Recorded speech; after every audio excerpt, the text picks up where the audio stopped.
I am totally not buying this so-called vetting. So not doing it. I saw some conservatives out there. God love you. You sweet little hearts. I saw some of you out there. You sweet little optimistic innocents. So cute. And you guys, some of them were out there going, this is so great. Did you see? MSNBC is like, they're asking some really hard questions. It's so amazing. Forgive me, although I've done nothing wrong. My trust is a complete casualty of over a decade of media bias. So I'm just not buying it. I'm sorry.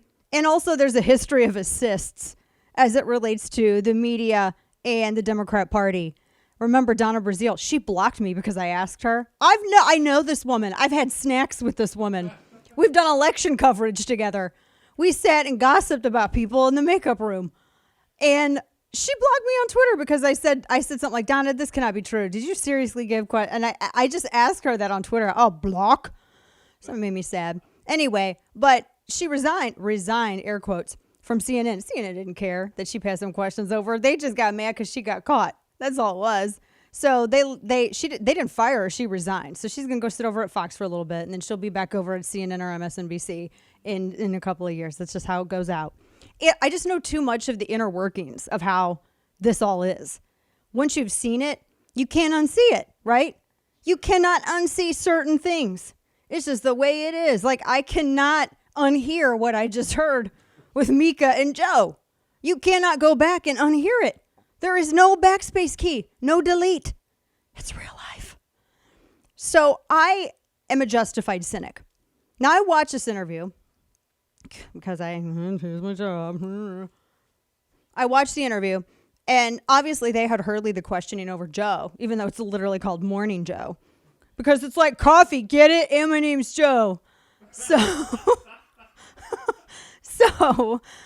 it's just better for the optics if a woman grills him. That's just better for the optics. But I do not think for one second that this was designed to appear as anything other than Joe Biden bravely facing the accusations, doing his time in the crucible of cable morning news, so that as of such, the issue's settled and everyone can move on. Because literally Jake Tapper said that this morning. He's like, oh, Joe Biden answered questions. It's time for Trump to sit down. And blah, blah, blah. Well, hell, I guess ain't nobody going to have Tara Reid on. Nobody's going to have her. And by the way, it is not Tara Reid of Sharknado. I had to correct one of my children last night. It's trickled down to Gen Z. And my oldest was like, you mean from Sharknado? Like, oh my gosh. First off, like, she was in more things. But no. And it's totally spelled differently. Just to, I felt like I had to. So the whole thing with him going on here was so that they could say, oh, he addressed the questions. It's done deal. All right, let's move on, everybody. Jennifer Granholm, former governor, had tweeted, oh, he answered literally that. He answered questions. Time to move on. Literally, move on. They said that. Same thing that they said. That's how MoveOn.org got its name. Everybody remembers, right? It was because of Bill Clinton, and they were like, move on. And now they're doing it again. Are there any other phrases for them to use? I mean, it's been like, how many years now? A long time, right? It's been like 20 years. Come on.